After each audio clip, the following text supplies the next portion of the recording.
Hi, a very warm welcome to another great conversation under our wonderful series on relationships that work. Today we're going to be covering a topic entitled Thank You for Breaking Up With Me. And I'm so privileged today to have with me Fungisai and Daryl. So welcome to today's topic. Thank you so much. Thank you. It's good to be here. Great. Yeah. As we introduce this topic on Thank You for Breaking Up With Me, I want to be very deliberate about reminding us that this topic should never be taken as an arrogant statement, because what arrogance actually does is that it puts us back into a place of bondage, because it's really about trying to prove to everybody else that I'm doing fine without you. And it takes us into a place where we start to make such heavy and costly investments into trying to prove a point. Yeah. So what we do want to do in this topic, Thank You for Breaking Up With Me, is to cover 3 really great lessons. The first one that we'll be covering today, I'll share with you in a bit. But going forward, we want to talk about how not to feed the pain, and we also want to talk about how to bag our manure. We want to fix reference points to make sure that as we walk out of painful experiences, we can learn the vital lessons that make our relationships great going forward. We'll also take some time to talk about relationships that we should avoid, because there are relationships that are destined to fail. Mm-hmm. And we hope that you'll enjoy the conversation as we go along. Yeah. So about today, before I engage with these 2 wonderful people, what we would like to do today is to first of all address if we have a case. I mean, first of all, are breakups even an issue? Should people really be loading up their data? Should we be having this conversation? We also want to go into talking about like where the pain actually comes from. And we're going to make that the meat of our topic today and give you some great takeaways, some things that you can become aware of and action points that you can walk away with. We want this to be a meaningful conversation for you. So if you have people that you think will benefit from this, why don't you just start to talk to them about this conversation that's going on and invite them to join us on this learning journey. So, question to Fungisai and Daryl. So, having this conversation around breakups, I want to know, like, how does it make you feel for us to be talking about breakups? I'll go first. Okay. I think for me, really, when we talk about breakups, I'm comfortable, first of all, with the topic itself. Okay. But I do have maybe a realization that maybe it depends on how far in the process of healing one is, that maybe establishes a certain level of comfort to talk about certain things. For things maybe that you have overcome, I think a healthy place, somebody is willing and they can easily talk about something. So when it comes to that, I'm very much comfortable, and it's a helpful and healthy topic, so I'm okay with it. Good.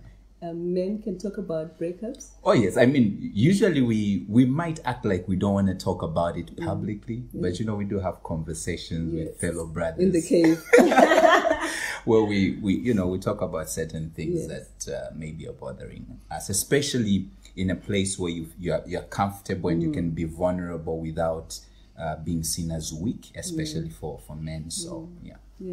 And I think it speaks really into what we want to do with these conversations, is really to create safety for us to talk about the things that are important, because there are things that need to be addressed. And I think before we get to that place where we feel like, you know what, I've already overcome the breakup, so I can now talk about it, something has to happen in between. Yes. And sometimes the thing that needs to happen begins with the things that we confront, and sometimes with platforms like this. So we're really hoping to see the men become courageous enough to address these things. But of course, I love the fact that you bring out that there must be safety.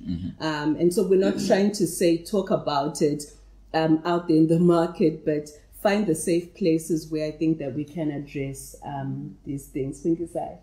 Breakups. You want to go there? I I do. I think it's so important to talk about things like these.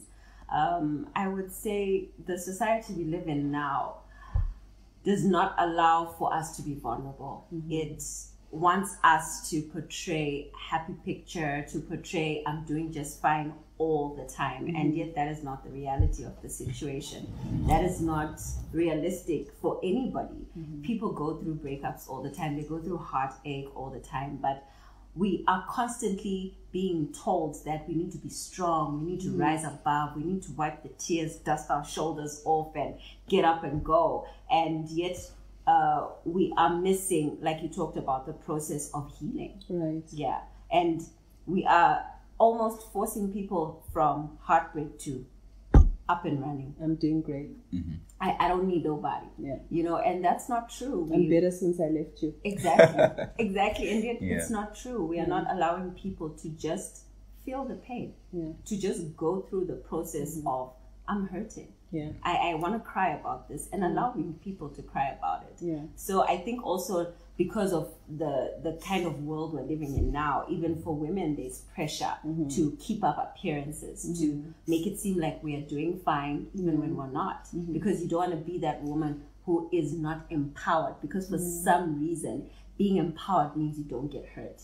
Being a powerful woman means you are not weak. You're not going to cry for that man, or whatever it is that's breaking your heart. So I think it's a good thing for us to have this conversation. I think it's an opportunity for us to let people know that it's okay to be hurt and it's okay to cry. Yeah, but maybe also, obviously, I would also just kind of like love to hear your thinking. From what she's also said, I feel pain must be processed, and it always needs an outlet. And maybe sometimes we differ a little bit when it comes to women and men. The way we want maybe to process the pain. And maybe later on we'll look into a bit of what I have observed in the way men react and process the pain. But I think pain always looks for an outlet, and sometimes the outlet is not healthy. And that's why maybe, getting back to what you said, having a safe space where you can process your pain safely is important. That's true. Yeah. Pain needs attention. I mean, you think about it, if you get burnt, you're going to look for a cool place to lower the temperature, right? So I think, and at the end of the day, people are dealing with pain. They're either doing it publicly or privately. But it's going to cost you. Like, pain that's left unattended definitely does cost you. And I mean, it's interesting that we have Daryl, you as a man, and Fungisai here as a young woman, but also as a married woman. And I think when we talk breakups, people do tend to feel like, you know, people in the breakup category are those single people who are preparing to get married, and every breakup is a representation of another failed possibility to be married. But I think that really breakups speak into like really all the different categories or like different stages of our lives. Like for people who are married, there are situations, I believe, that the possibility or the reality of a breakup, they're confronted with it, right? Most definitely. You know, the possibility sets in some season of difficulty. Sometimes it's not even just a possibility, but it's bags packed, a separation, and that's what a breakup looks like as well. Yeah. Well, I can share from my experience. Sometime along my marriage, I've been married for 13 years, so saying, I don't know, 6-7 years into the marriage, we had enough. And I remember my husband saying that he was tired, he didn't want to do this anymore, and, you know, we should go our separate ways. And I remember packing my stuff and going to my brother's house, and just, it felt like I had failed. It didn't matter in that moment who was wrong, who was right. Whenever there's a breakup, the feeling of not only failure but rejection sets in, and that's what set in for me. Who's going to want me now? I failed at this marriage after 6 years. Where am I kidding? I can't do this again. You know, and the feeling of rejection. He left me. You know, like, what's wrong with me? What? Even if I didn't do anything wrong, I still will feel that way. And I feel like in marriage, I feel like there's always a need to run away from the issue, from the actual issue of what's going on. There's always need to run away from the idea of breaking up, because you know that it's not only you, it's now society. What are they going to say? What's my family going to say? I'm going back home. I was taking a bus to my brother's house. The first thing I was thinking of is, what is he going to say to me? Who have I let down? How many people have I let down? What's going to happen to my kids? You know, and all of that sets in. And I feel like it's a reality in a lot of marriages, especially when one starts to say the words, I'm not happy. You know. So marriages face possibilities of a breakup. 15-year-olds have their first crush and have to deal with rejection. And so it's happening to everyone everywhere. But we'll dive deeper into, you know, what it means to experience that loss. Just talk about it a little bit more. But you know, I think we want to establish a case here. Like, do we have a case? Are breakups worth talking about? And I think that we've been pretty much able to bring out the fact that there is such weight on the issue.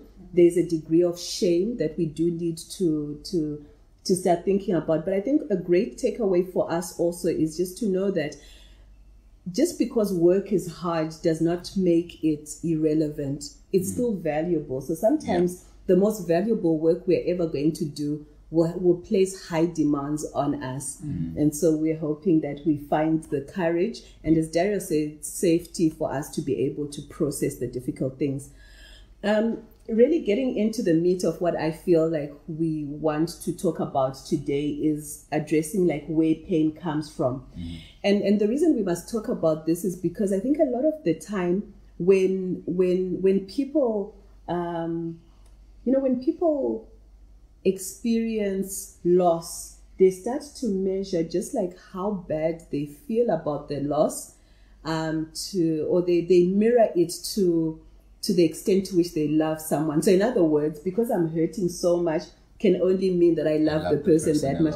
But before we get into that, can we just talk about like how bad can a breakup get? Like how nasty does it get? Because we want to establish like a case here. Like, is this important for us to talk about? How bad do breakups get? I think they do get really, really bad, and they can affect us in very, very, very deep ways. I think I did mention this, like sometimes men, and I'll speak from obviously a man's point of view, we have a very strong exterior, but sometimes when we break, it's almost like something that is brittle, and we are scattered to pieces. I remember when I was still at uni, had this friend of mine, very strong in faith, one of the leaders at one of the fellowships. And then I was just surprised. In one morning, I was listening to music I've never heard him play, first of all. I think the song had to do with I've become so numb and things like that. The next thing I saw, he had a pack of local alcohol, And then I just went to find out what has happened to you, The lady had left him. And so, I have seen where it can break a man really bad. When I think about my own experiences, I look at some things and I'm like, okay, why did I react that way? Because I realized, I think, for the first time, how much I could hurt, how much I could hurt because maybe somebody has left me. So we do break quite badly, and I think it can hit us really, really deeply, and everything then around us is affected, because our focus now is the pain and the hurt that we are dealing with. And so from my experience and what I've observed, men sometimes don't handle it well. I don't know, maybe about subsequent breakups, but if it's your first, it really does hit you quite badly. I think also just that consciousness of like the extent to which you can hurt, right? It does tend to make us vulnerable. And like I think you like one thing that you seem to refer to also is just like how men do tend to externalize things, and I think it also poses quite a danger as well, because when you don't have an outlet, something you spoke about earlier on, like every toilet needs flushing, right? So anytime you build up, what happens, like there's it tends to build up pressure, and if you think about depression comes from pressure, or oppression comes from pressure as well, and I think we have to start thinking about like what will it mean for men to start to create these safe environments that allow them to say, I'm really hurting here. I really miss this woman. I really wish things could have worked out better as well. And I think we start to see like suicide rates amongst men being extremely high in such cases as well. How bad can it get? Really bad. I remember the time when my husband and I decided that we were going to separate. I was so mad when I got the news. I was so angry. And it almost felt in that moment that I was receiving news that I no longer had control of my life. And I remember going to a friend's apartment where he was, and wanting to hear what he had to say, and he just wouldn't talk to me. And I still have the scar on my leg. you know those French doors? I kicked into it. Wow. Yes, because he would not talk to me, and I was so upset. And you were talking about how pressure builds. And so much had been going on for such a long time, and so many issues had gone unaddressed and unattended. And now there was a breakup. And it almost felt like I am not getting the opportunity to deal with these things. And now I was exploding. And that's exactly what was happening. I rammed myself into that glass door. And I don't even remember how painful it was. Whether a glass hit me, I just remember the adrenaline was pumping. It was pumping, and there were people around. And I remember everyone thinking I was a nut job. They were like, this woman is crazy. I remember one of his friends actually saying, okay, now I see. Now I understand. Wow. Oh, yeah. Because I was going insane. And the need to be in control. And when I look back, it made me realize how much I needed to be in control all the time. It made me realize that was a weakness that I was hiding behind, trying to pretend to be calm and trying to pretend to be collected, trying to pretend that I have everything together. And now what was exposing it was the fact that he was pulling away. He was breaking up with me. And then I felt like now he's exposing my weaknesses. And then I exploded. And I rammed myself. I still have the scar. And I remember days later arriving at my brother's house, and he was taking out pieces of glass from my leg. And my husband had pieces of glass in his leg, and a friend of ours also had pieces of glass in his arm. And that's just how bad it can get. And I promise you, this is one story. Can you imagine how many people out there? I had my brother, thankfully, to run to after that. What if you have no one?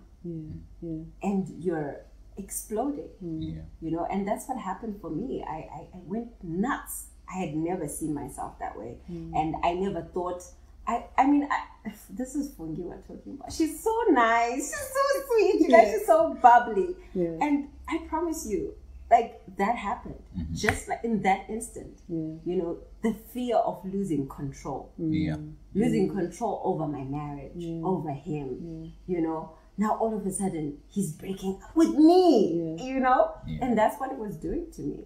And I just thank God that no glass fell on my head, because I could have died that day. Yeah. Yeah. You know, because the glass came tumbling down. Yeah. A whole French door. Wow. Where I even got the strength, I don't As tiny as you are. But you know, like No. it's such a testament of pain, in that pain not only demands attention, but it's also passionate. Oh, Oh, So yeah. it has a way of driving agendas to the point. I mean, somebody said that, you know, we are as normal our lives are. Wow. That there's no telling what you can do That's true. when you are exposed to something that becomes too much for you, and it is really why we keep saying that we do need to attend to the things that do go wrong in our lives. And you know, you talk about the extent of that pain, that and you realize that often what we experience physically it's a reflection of the amount of pain we sometimes carry in our souls, you know, and the fact that we can actually stop living. We can still be breathing, but we lose life. People go into depression. They lose a sense of hope. They have nothing to look forward to. And really, like, what we want to bring out as we have this particular conversation is just to show you the extent to which pain can go to. And we want you to be able to fight for your life when you are faced with, with such a loss, because pain that's left unattended can cost you your life. Yeah. In my journey of mentorship, I have had to attend to people that have attempted suicide simply because of a breakup. As young as 15 years old, I have seen educated young women banging on the door of an abusive boyfriend who they've broken up with, begging to be taken back. Yeah. You know, I've seen people completely fall apart because of breakups. So this is a very serious issue, and we want you to be able to put the amount, to give it the attention that it needs. But today we're really saying, give it the right attention, because if you don't give it the right attention, it's going to seek its own attention. Yeah. Right. Okay. So let's talk about, like, where does all this pain come from? The pain is real. It can break down French doors. Where does it come from? And let me get us kick-started in this. So I said earlier on that I think one of the things that we do want to correct today is where people feel that because I'm hurting so much, it must mean that I really loved this person. I mean, if I didn't love them, why am I hurting so much? But we want to just kind of uncover other places where pain comes from. Because then I think that where this becomes confusing, or where it tends to mislead people, is when people are in wrong relationships and they feel that, you know, I'm in a relationship with a married person and I really miss them, or I really hurt. So maybe, hey, I'm destined to be with people that are married. I mean, I have had such conversations with people, or people who believe that, you know what, I'm just supposed to be with a bad boy, because, you know, when the church guy left me, I got over it so quick. But this guy, you know, the guy that slapped me around, or the woman who manipulated me or brought me down as a man, that's the woman that I really, really miss. And so we want to be able to like break that myth down. And so I think a great way to do it is we want to show you where pain comes from. Okay, so 3 interesting points, and we can beef it up as we go along. First of all, let's put it out there that pain is a response to loss. So if you lose someone, you're going to respond to it, and pain is going to be the response. And this happens at all levels. Because, like Fungisai said, the loss rate, I don't remember if it was maybe before we started to record, but you said something about how the pain is felt like at all levels. You feel it like when you lose a friend. You lose it when you are ejected out of a system, when you lose a job, right? So it shows that loss has a way of igniting pain. So how do we feel like when someone unfriends us, right? We feel like we've lost something, and then there's going to be an extent of pain there. So, like, I have my own story, right? Like, I think because I got married very young, I think it was young. I got married at 22. Okay. So when my friends say, "See, Darren," no pressure.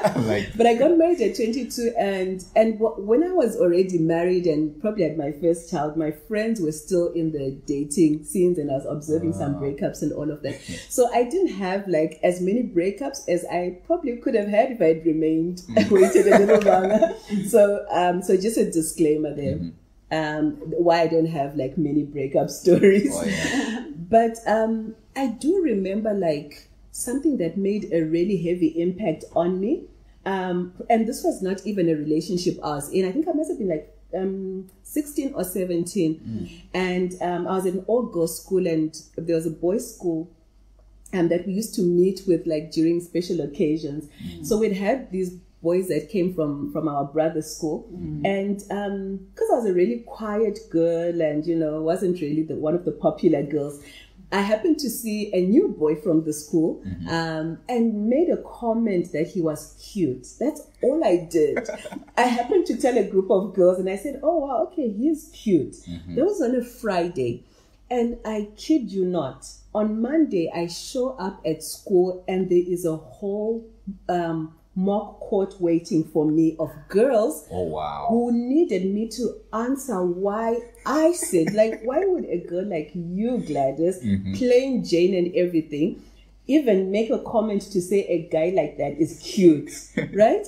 And we could laugh about it now, but it really scarred me. And I remember that I had to actually apologize to this boy for simply saying that he was cute. But him. Yes, for complimenting him. Oh my goodness. So I felt like such deep pain, and this is pain that I carried into my later teens, because I think that it's like too heavy for a 16-year-old to have to deal with the fact that they like someone is bad news to that person, or that it would anger someone. So really, like, from being unfriended on Facebook to being ignored, or even just being to have roasted. Have roasted, right? To have a proposal turned down, to have like, and really then also to have a marriage possibly, like, be at risk of falling apart. Of course, we know you all lived happily ever after, in case you're wondering. Yes, but to maybe relationships that have lasted 3, 4, 5 years, and you started to build and you started to plan around whatever the case is. I think the reality there that we want to bring out is the fact that we are dealing with loss, and pain is going to be a response to loss.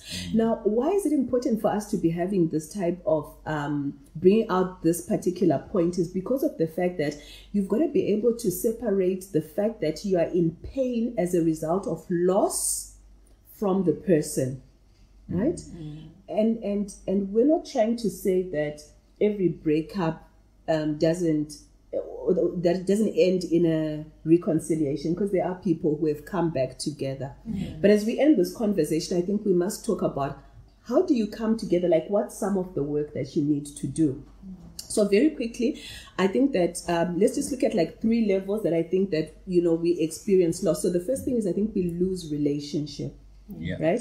And I know that, like, we are living in this society where people are pretty much at this place of like, I don't need anyone. I make it on my own. The streets raised me. I got this, I was not born from your mother, I came, you're not my parents, or that sort of thing. And this individualistic culture that's brewing up, but yet it's so contrary to the fact that God made us as relational beings. In fact, our identity is cradled in relationship. Because if you want to identify something, you have to go to its source. So I think even as we talk about like, what are the things that we need to address, the ultimate thing that you're going to have to address is your relationship with God. Because when your identity is settled there, the loss that happens may have a negative impact on you, but there's a difference between what you experience and your being. And I think when you start to feel that loss is a loss of identity. It breaks you down. True. It could be a loss of companionship that you can deal with, a loss of friendship, and other losses that we can deal with. But identity is a hard thing to deal with. Maybe a quick question. Could it be that maybe the attitudes of I've got this, I was born alone. Yeah. Could it be that, such kind of attitudes do not really allow us to deal with what's really going on? Like maybe the pain, because we are looking to something that's not really a solution. And for me, I think it's a front. It's a front that does not allow us to deal with what's really going on. And so we're looking all strong and saying all sorts of things. Yeah. I think we have a lot of redefining to do, and we need to change a lot of messaging that we put out there, because I think there's this there's this image of a strong person being the one who does everything on their own, but that's not how God intended it to be.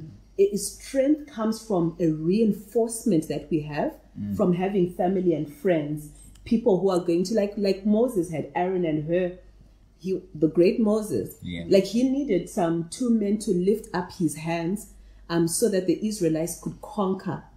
Moses could have stepped up and said, what, I got this. I'm Moses, I don't need anyone. So we've got a lot of reframing, we've got a lot of messaging that we need to change and to start leveraging on a support system to say, I'm not okay, Pungisai, if I don't have your support right now, right? I'm not going to be okay if you don't help me process this, because our best is always going to be limited to what we have in that situation. In a situation of weakness, you really don't have much to help yourself out of certain situations. True. So relationship, I think, is a critical element of our identity. And in fact, I love, Pastor Peggy says something that completely blew my mind and has left such an impact on me. And she spoke to me about how God created us with a capacity to relate so that we could relate with him. So he made us relational. He made us rich in relationship so that we could thrive in our relationship with him. And so that's why, if you take away a person's friendships, take away family, people fall apart, right? Yeah. And it's one of the reasons why you have people thriving within gangs. Oh, yes. Oh, yeah. Yeah. So it provides a form, it's a form of family and relationship that you have where maybe you feel accepted in that, even if maybe it's destructive, but for you there's a need there's a need that's being met. Yes. Yeah. Yes. Okay. That's true. Yeah. That is very true. Yeah. So we lose relationship. Second of all, I think we also lose what that person represents to us. So we don't only lose a person, but we lose who they are. What do they, how do you identify the gift that they are? What offering do they bring into your life? So I think an example is, I think about how when I lost my husband, I had to think about what he represented in my life, so that I could start to think about what will it now mean, first of all, for me to not have what he represented, but also to be conscious of where else it existed for me. Of course, we are going to bring in a great distinction, because I think sometimes when people start to look for what they are missing, it tends to go into a rebound. Where people quickly get into a relationship just because of what they become conscious of, what they're missing. But when you start to recognize, for me, one of the things that I lost just by losing my husband, I also lost an accountability structure. So I had to start to build new accountability structures, because it's something that I believe sustains my growth. So think about, what did this person represent to you? So that you are conscious of what you lost. And it would be interesting actually to look back and say, okay, if what would happen if I started to address these elements? Because, okay, what are some of those things? Maybe we can talk about them in as we go into like what are the other losses, right? So maybe just being apart from this person can cause you to lose friendships. And that's a reality. Because we're really trying to break out of that, like, I don't care, I don't need anyone.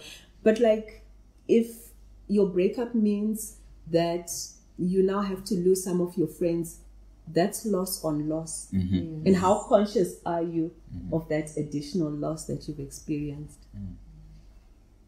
And maybe now you just stop getting invited to things because because if she's there, you can't be there, right? And it's awkward for the people, like it's almost like people have to pick sides now. Like, okay, are we inviting so and so to the function, or are we inviting the other one? Who do we call? You know, and then there's also the possibility of you hear about it, you weren't invited. How does that make you feel? How does that make you feel? So you start to feel loss on loss, and then you also feel rejection. Exactly. So sometimes when you're thinking that, you know what, this breakup has really hurt me, start to think about what came with the breakup. What else did you lose in the breakup? And then start to address these issues. And I think it's a great way to start addressing where pain comes from. If I could add something, I was just thinking about how you were talking about start to think about what that person represented. Sometimes I feel like in different relationships, represent different things. Like, I remember a time where I struggled to make friends with women.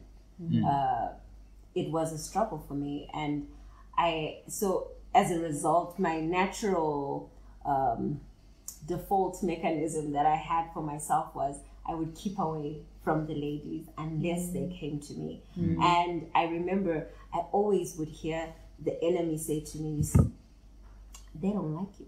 You know, and it became something that stuck with me for a very long time, that if I had a female friend, I would hold on to that friendship, and then if it fell apart, I started to think that people are right about me, and yet that's not the idea. So in that, like, for example, if you were my best friend or we became friends, and then for some reason you pull away. You know, sometimes it has nothing to do with me, but because you represent the idea that I can have a best friend who's a woman, and I can have a successful relationship like that.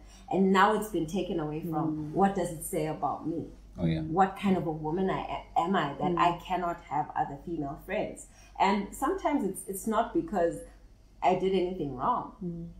Sometimes it's people's insecurities, but because I have lost that relationship, it does something. It takes away from me. It makes me feel insecure. It makes me feel rejected. It makes me feel like I'm not enough for other women to want to be my friends.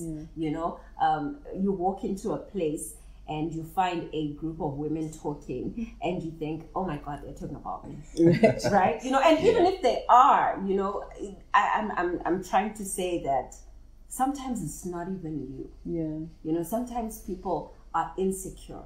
Sometimes people pull away because you're too much for them. And I remember I always got told that by other women. You are too much. Like, so losing another female friend always made me feel like, did I do it again? You know, how am I failing at this? What is wrong with me? What kind of a woman am I that I cannot have another woman? I can't keep a man. I can't even keep a girlfriend. I know, right? I can't keep friends on Facebook. and you see, the thing is, until you start to process those different elements, you make everything about yourself. Oh yes. You're never going to be loved. I'm never going to be enough. So it's all a process of separation. So what's going on here? I lost companionship. I lost integrity, because sometimes it's even integrity, right? Because people have their versions of why you broke up. Most definitely. True. Most definitely. You can never run away from the fact that there's always two sides to the story. You know, so sometimes you don't say anything and the other party says something, and then there's that version out there, and then there's having to deal with that. People coming to you and saying, "Oh, so you did this," And then if you do have to defend yourself, it's exhausting. You're already tired from the breakup, and you're trying to explain to to everyone that matters, that everyone, in other words, all your Facebook friends begin to pay attention to you, to want to find out like what's happening, right? And so many interested parties, so it can be quite exhausting. That's very true. Something you've said in terms of loss, and I'm just thinking and wondering. You talked about in a case where you've lost maybe a friend, the relationship has ended, but there's a loss of companionship. Yes. Is it healthy to see companionship as it's sort of an element that's separate from a person? I don't know if I'm making sense, but you can. So let's say maybe we are friends, and something happens, we're no longer friends. Yes, I've lost you as a friend and I've lost companionship, but companionship can be found elsewhere, even if it's not necessarily with you. Yeah. So maybe having a healthy perspective also on just processing what companionship is and what you lost, and these are things that maybe they'll be absent from that particular person, but they are present somewhere else in many other people, right? So I think the key is in like making that separation, making that distinction, that here is this person. In this person was companionship, in this person was security, in this person was my sense of value and my identity. I was this person's person. So until you can name the things that a person brought into your life, if you don't name them, when this person walks away, they walk away, you begin to perceive they're walking away as you also lost everything else. But Daryl, like you say, companionship can be found again. Your identity can be restored in Christ. Value is all around us. And in fact, next week when we start to talk about this intensive case about like, how do you also go back to regaining your value? What are you doing to remind yourself of how valuable you are? I think just to add on, that's where you get the whole idea of people saying, that's where you get a lot of people who say stuff like, I will never find anyone to love me as much as they did, right? Because you think that because the relationship has died, so has everything else died with. Because they went with everything. Okay. Interesting. So we've got to make that clear distinction. So what did you lose? Don't forget the name of the person. Forget the name. Think of what they brought into your life, and then address those things separate from that person. Because sometimes also, when people have another chance to get back together again, I think a great question would be to say that if you addressed the things that you lost, what would it look like if you got back together with that person?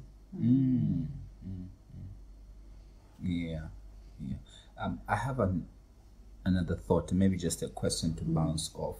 I remember one of the things that helped me, and because we dealt with the process, something I was dealing with you, but one of the things that I remember that was very healthy and helpful for me is somehow, I think in our conversation, you took the focus away from the person and you put it on me. There were things that you would say, I think you'd say, no, Dario, you're a good man, You would talk about how we have all had to deal with things like this. And so there was a certain focus that I think was more on me. And I just found that it was very helpful in processing, because now I had to really deal with my me as a person and the things that maybe I needed to understand and to change and to process. I think with every breakup, you're forced to face the reality that what part did I play in all this, and what can I learn from this? I remember the time when my husband and I separated. One of the things that my brother asked me was, the same question you asked. If you guys got back together, what would you change?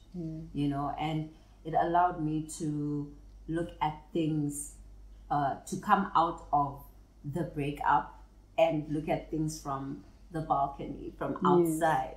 You know, what did I do wrong? I was a control freak, and I was hiding behind that. I needed to address that. That was affecting him. It was affecting our relationship. And even the way he then, you know, some breakups are really like, you know, like, I love you, but it's not you, it's me. You know? But that's not what happened with my husband. My husband was like, I cannot stand you. I am leaving. You know? And that's so harsh, you know? But in that moment, when I was with my brother, sitting down and thinking and talking about it, it allowed me to see what I was doing wrong. It allowed me to see how I can improve as an individual. And I think if we focus too much on how painful it is rather than how can I improve, you know, how can I move on from this? Because, you know, one thing that he said to me, look, Fundi, the honest truth is, you will find someone who will love you. You are still young. You will find someone who will love you. But what are you going to take into that relationship? Because if you are going to take in the control freak that we saw breaking a French door, you are going to lose that person again. You know. So what are you taking to this new chapter? If you do get back with Rondis, what are you bringing to the table that's different from what you brought to the table the first time? Because if you do this, if you remain the way you are, that next great person, that better person, even going back to the same relationship, because now you're coming back together as different people. You've pulled apart from each other. There's stuff that they're learning apart, and because when he came, he also had things that he was learning away from me. You know, so when we came back together, it was, okay, now we are coming back. We're still the same, but we're different. Well, what are we going to do differently? What are we going to do differently? And that's the key question, because, you know, it's work to step back. And like Fungi says, we've got to get onto the balcony of our relationships and start to look at what surrounds us. Like, what are the different elements of losses, and be able to process them well enough so that you can start to see what is your perspective on relationships. How was I even relating? Because I think we do tend to default into the blame game, and I think it's a temporary fix. It's a temporary comfort zone. Like, as long as it can be somebody else's fault. And I think sometimes we are crying out for attention on Facebook. Hear me, see me. It's either we're hiding what happened, or we are saying, see my scars, look at what happened to me. But there's an element here of, like, when we start to process properly, it allows us to learn the lessons that we need to learn. And that's why in our third lesson, we're going to talk about how to bag your manure, right?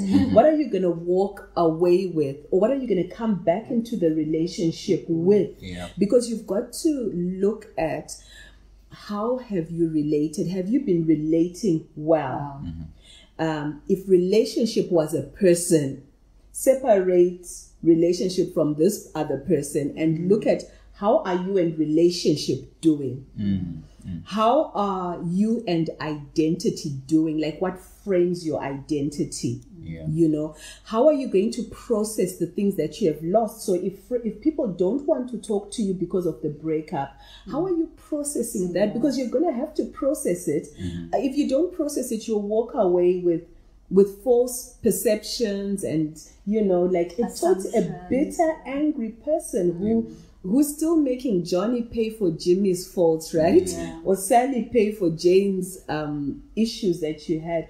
But how are you processing the fact that sometimes people are going to choose not to relate with you because of your breakup? Are you going to be able to see that people will be who they are because of their value system? You know, how are you processing your sense of value?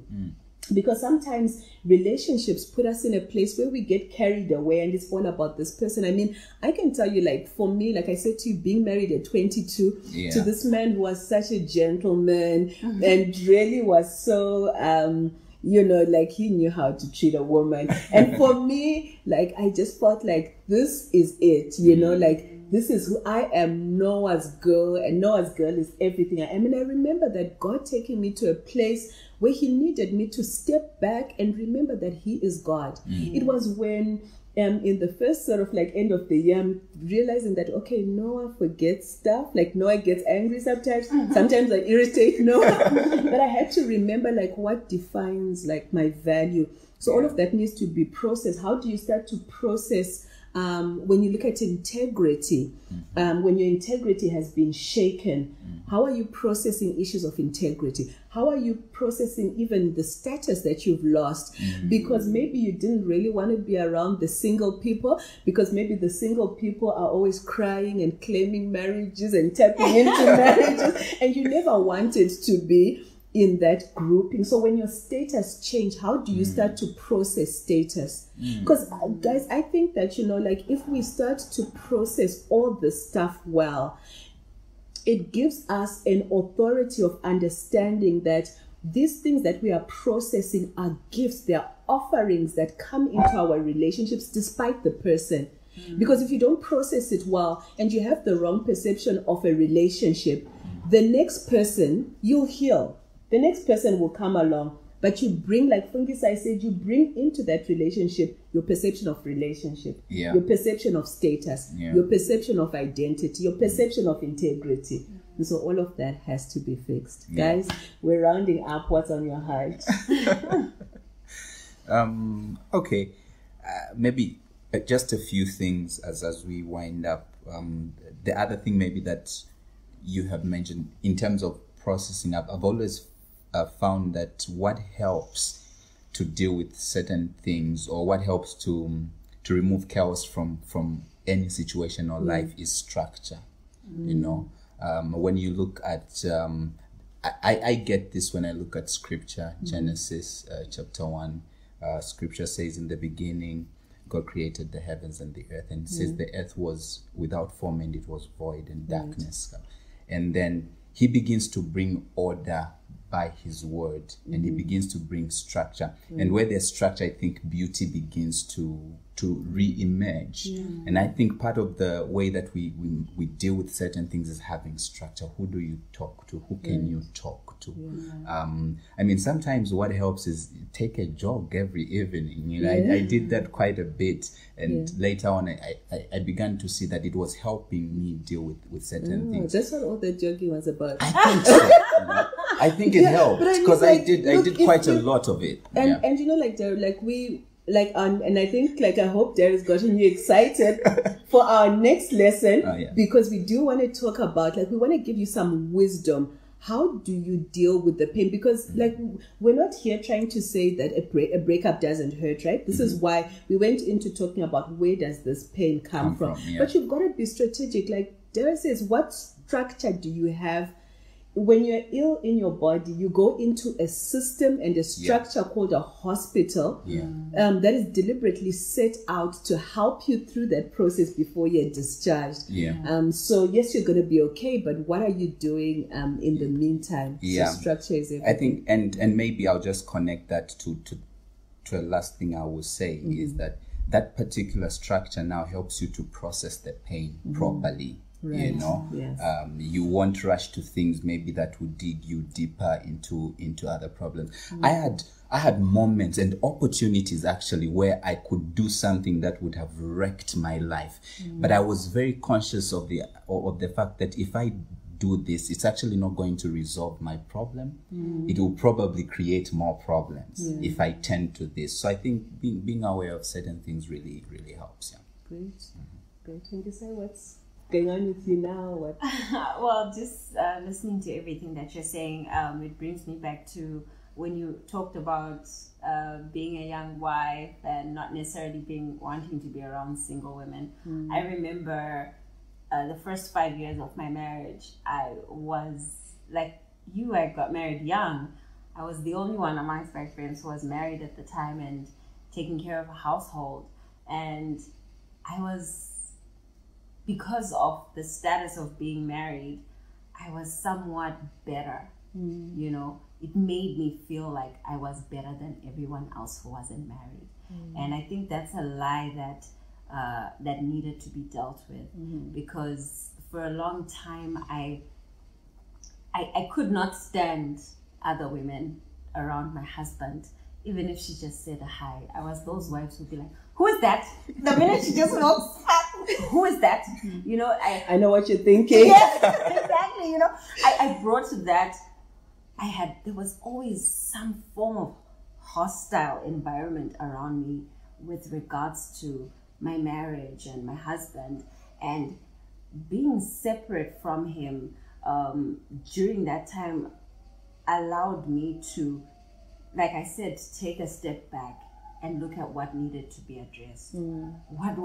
What were my insecurities, and I had a lot of them. And I was hiding behind the fact that if I'm a married woman, I must not have any insecurities. If I'm in this relationship, I must have accomplished much. But is that the reality? You know, I think sometimes I got to a place during that separation where I was okay being alone. And I was okay trusting God to be in control. Because sometimes, like I said, one of the things that pissed me off the most was my loss of control over everything. That's one of the things that caused me to go into such outrage, you know. So in that moment of quiet time, in that moment of being away from my husband, as much as I didn't like it, I learned that there was so much more that needed to be attended to, that needed to be addressed, and I needed to get to a place where I trust God.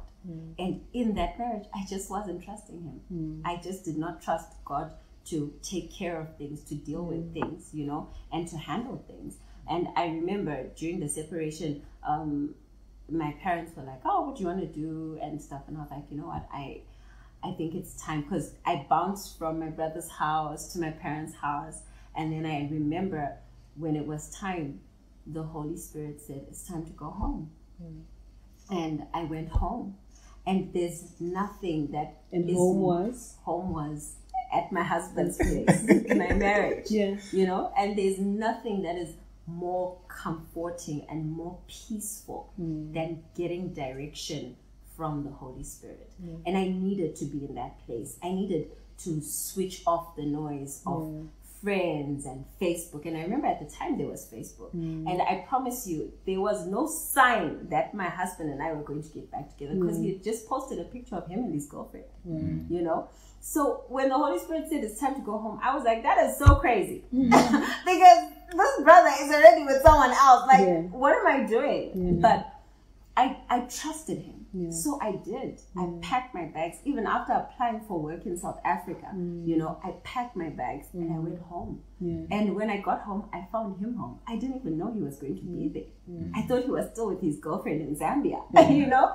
And I got to that place of just trusting God and being at peace, even though it's painful, even though it seems like there's chaos all over, but just trusting God and being at peace that he will take care of me. And he did.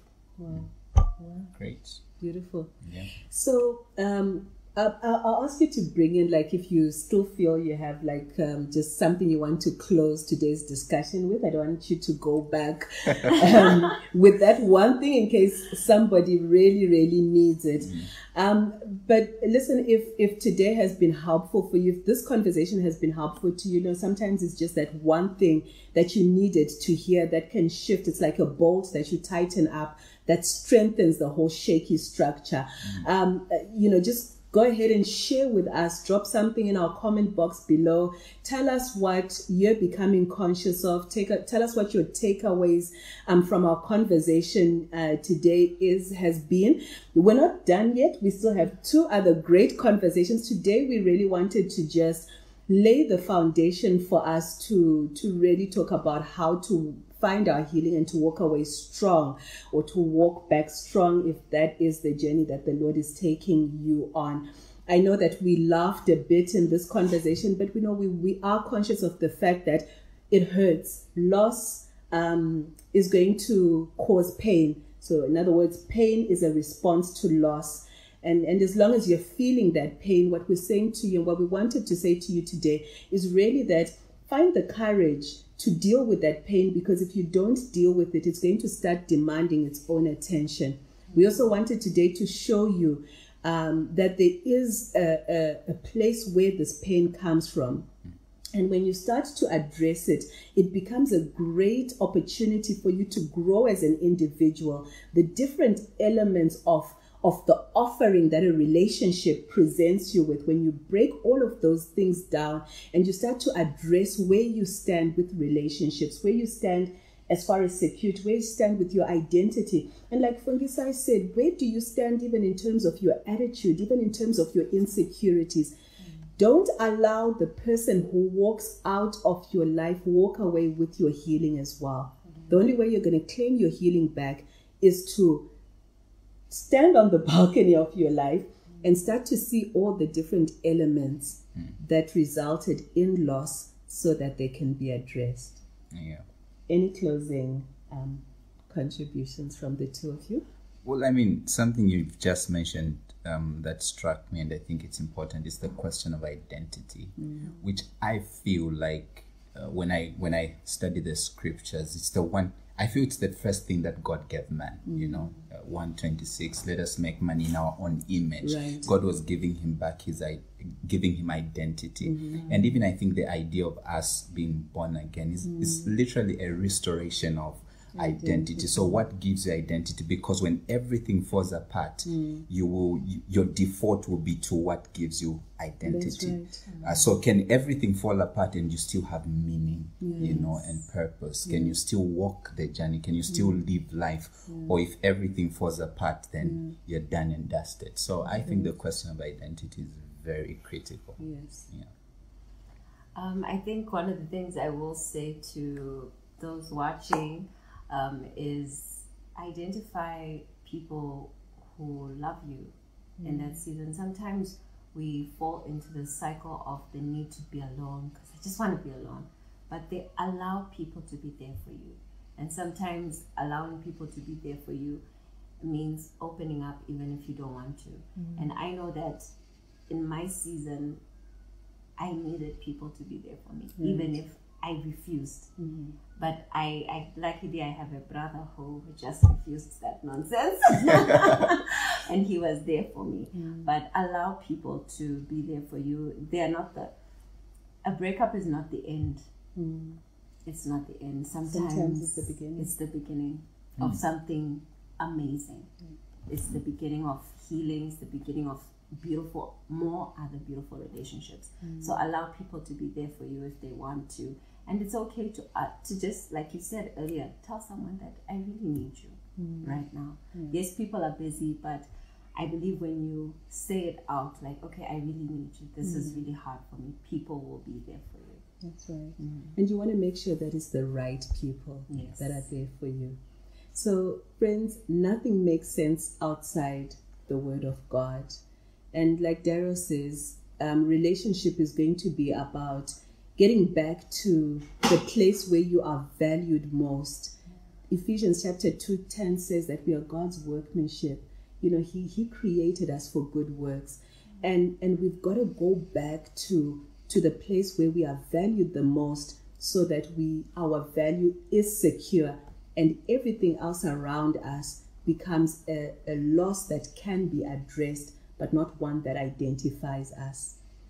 Great. Yeah, awesome. All right, so next week, this time, we are going to be talking in our second lesson on the intensive care of breakups. Since we spent enough time today just establishing that breakups hurt, loss hurts, and sometimes it hurts so bad.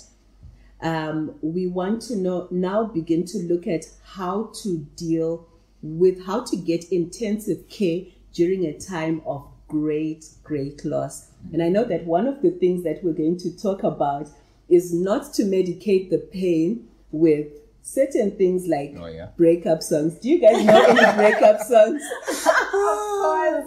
Like, yeah, Yes, you know, right. one thing you don't want to do is listen to breakup songs. Do you know any breakup songs? I probably do, but not sure. But, I'm not a singer. I can think of some. I can say words, but I'm not a singer. As Give well, us some words. I think that song really is a breakup song. I'm doing just fine.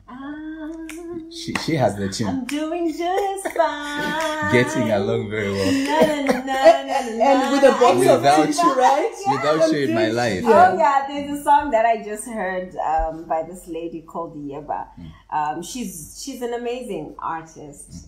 She sang the song called "In My Mind," and I listened to it the other day, and I was like, "Hey, this is such a sad song." But you know, another woman who is so popularly known for breakup songs is Adele. It's a hello Like, you know, from the end. I know, right? Like, Yeah. So you do know this song? Yes, but I mean, like, I think there is. No, but I think also, like, in case you're saying, what are these people talking about? I'm like a Christian. We love God as well. Oh, yeah. But there are some Christian songs that we do manipulate. Like, which song is that one? you're gonna have to tell me. like what? He's intentional. Oh yeah. Never failing. Never failing. All things. Yeah. All things I know are who working. God says I am. Oh, yeah. I'm more than a Yes. Right. So I think that we just want to stop feeding the pain. Oh, yeah. So see you next week this time as we go right into intensive care. God bless you, and thank you so much again to Darren and Fungisa. And I know you'll want them back. I think you can just drop in a comment and start a Bring Them Back campaign. But I know that we will all come together with all of my guests that are going to be joining me in all these lessons, so that we can start to address questions and open up a discussion as to, like, how do we avoid bad relationships that inevitably do land up in a breakup. I am Pastor Gladys Paswani, just wanting you to remember that God has promised us an abundant life, and we're just wanting to align to His plan, His way, so that we can achieve His promise. God bless you till next time.